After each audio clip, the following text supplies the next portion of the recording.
মধ্যপ্রাচ্যের আকাশে এখন আগুনের লেলিহান শিখা। আয়াতুল্লাহ আলী খামেনির মৃত্যুর পর ইরানের শোক পরিণত হয়েছে এক বিধ্বংসী ক্রোধে। হারানোর আর কিছুই অবশিষ্ট নেই, তাই তেহরান এবার নেমেছে এক চূড়ান্ত ও রক্তক্ষয়ী লড়াইয়ে।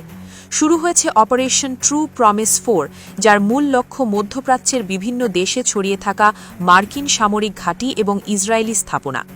ইরানের রাষ্ট্রীয় গণমাধ্যমে প্রচারিত ভিডিও ফুটেজে দেখা যাচ্ছে শত শত ব্যালিস্টিক মিসাইল এবং ড্রোন ঝাঁকে ঝাঁকে উড়ে যাচ্ছে শত্রুর লক্ষ্যবস্তুর দিকে। ইসরায়েলের রাজধানী তেল আবিব এবং হাইফা বন্দরে অবস্থানরত মার্কিন রণতরী ইউএসএস জেরাল্ড আর ফোর্ড এখন ইরানের মিসাইল বৃষ্টির নিচে। ইসরায়েল ইতিমধ্যেই তাদের প্রথম মৃত্যুর খবর স্বীকার করেছে, যা প্রমাণ করে পরিস্থিতি কতটা ভয়াবহ। ইরানের কৌশলগত শক্তি হরমুজ প্রণালী এখন পুরোপুরি অবরুদ্ধ। এই পথে কোনো জাহাজ ঢুকতে পারছে না। আইআরজিসি দাবি করেছে তারা মার্কিন নৌবাহিনীর MST নামের একটি যুদ্ধজাহাজে মিসাইল দিয়ে গুরুতর আঘাত হেনেছে। তাদের স্পষ্ট বার্তা, মার্কিন নৌবাহিনীর প্রতিটি যুদ্ধজাহাজ এখন তাদের ড্রোনের আওতার মধ্যে। গত কয়েক ঘণ্টায় ইরান শত্রুপক্ষের 12টি যুদ্ধ ও গোয়েন্দা ড্রোন ভূপাতিত করেছে, যার মধ্যে 5টি ইসরায়েলির হার্মিস ড্রোন বলে ধারণা করা হচ্ছে।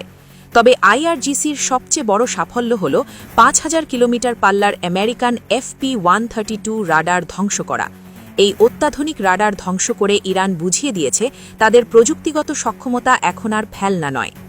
শনিবারের হামলার পর থেকেই বাহরাইন, কুয়েত, কাতার, সংযুক্ত আরব আমিরাত এবং সৌদি আরব সহ 14টি দেশে থাকা মার্কিন ঘাঁটিগুলোতে আঘাত হানছে তেহরান। রিয়াদের আকাশ চিরে ছুটে গেছে ইরানি মিসাইল। দুবাই ইন্টারন্যাশনাল বিমানবন্দর এখন ধ্বংসস্তূপে পরিণত হয়েছে, যেখানে একের পর এক বিস্ফোরণ ঘটছে। কাতারে ইতিমধ্যে 16 জন আহতের খবর পাওয়া গেছে এবং সেখানে মাত্র কয়েক ঘণ্টায় 66টি মিসাইল ছুড়েছে ইরান। ইরান প্রমাণ করেছে তারা শুধু কথার বুলি আওড়ায় না, নেতার রক্তের বদলা নিতে তারা শেষ রক্তবিন্দু পর্যন্ত লড়তে প্রস্তুত। মধ্যপ্রাচ্যের মানচিত্র হয়তো এই যুদ্ধের পর আর আগের মতো থাকবে না। বিশ্ব এখন এক মহাযুদ্ধের দ্বার প্রান্তে দাঁড়িয়ে।